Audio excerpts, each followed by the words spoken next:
I'm Anjana Vasan and I play Nita. I'm Paapa Essiedu and I play GUAP. God, amazing.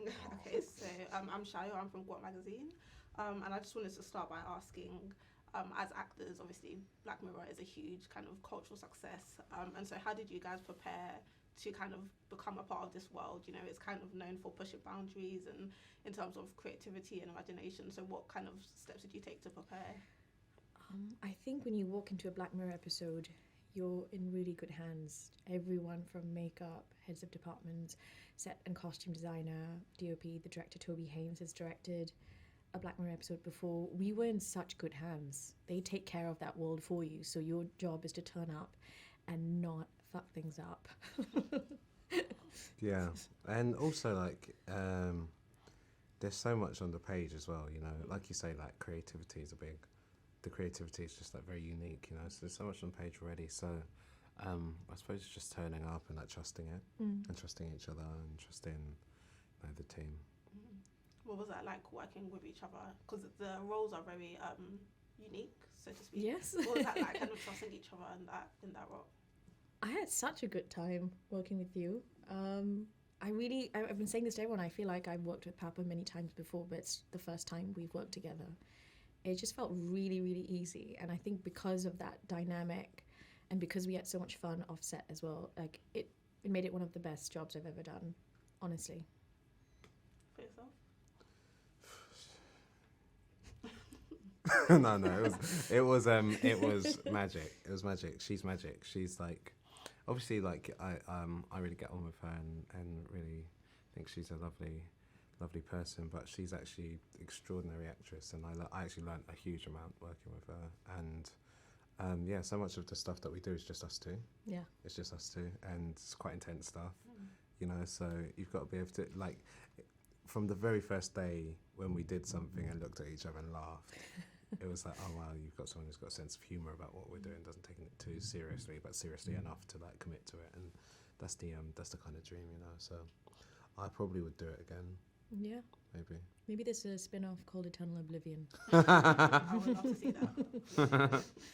So I wanted to ask, so your character, there's a scene in the beginning where she's reading a book called Creative Visualization. Yes. And I know obviously this is set in the late 70s, north of England, at the height of, far right groups. Yeah. And she's kind of reading that book, I'm guessing, to kind of escape or create another reality for herself. I don't know that she picked up the book with that sort of consciousness. I think it's just, I always imagine she picked up from the local library. It was just something to pick up. Oh, I think those books were very in vogue and fashion at the time. So I think she was just trying to like learn something different.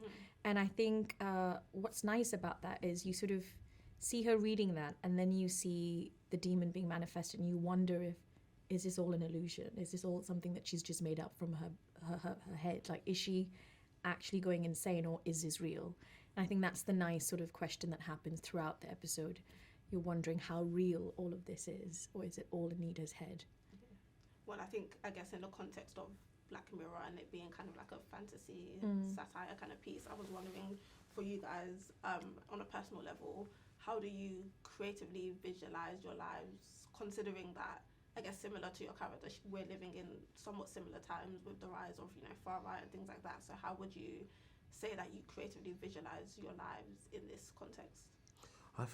It's hard because I think there's what I'd want to say and what is probably the truth. Like, I think the truth is like we are as a people delving further and further into the internet to creatively visualize. I mean, without going into metaverse or whatever, but like, living through social media, living through your phones or whatever.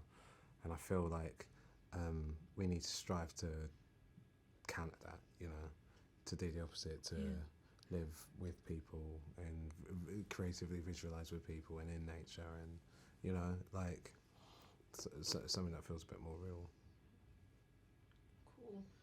So I also wanted to ask again, the show or this episode in particular as well has, I guess, a bit of social commentary to it, political commentary, and I was wondering what's something that you took away while filming, and what's something you want viewers to take away when watching. I mean, there's so many takeaways, and Yeah, and there's so many takeaways, and none of them are really right or wrong. You know, I was really interested in the politics of it and the politics of Yeah.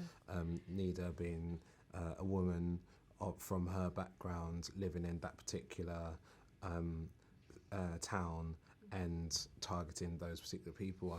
There's a very visual kind of political commentary there, but already, like, I've been talking to people and they've had completely different takeaways. Someone told me that they thought it was a comment on television and television consumption, which I thought so was like interesting. fascinating. You know, so I think what we want to do is we want to ask questions rather than provide answers, and allow audiences to, whatever your takeaway is, the right takeaway, basically. Same for you. Yeah, I was sort of interested. I mean, Nida and what world she was in and how she was coping with that. You know, I think there's this sort of defining moments where people, you can call it microaggressions, things people say to her that are horrible. But I thought what was more cruel was the way that, like, the world just kept chipping away at her, and she kind of softens the edges of herself and makes herself smaller and shrinks herself to almost becoming this wallflower. She just blends into the background. And I think that kind of humiliation, like everyday humiliation of feeling so invisible, what it does to a person, I just thought was the way they depicted that was so sort of truthful and interesting.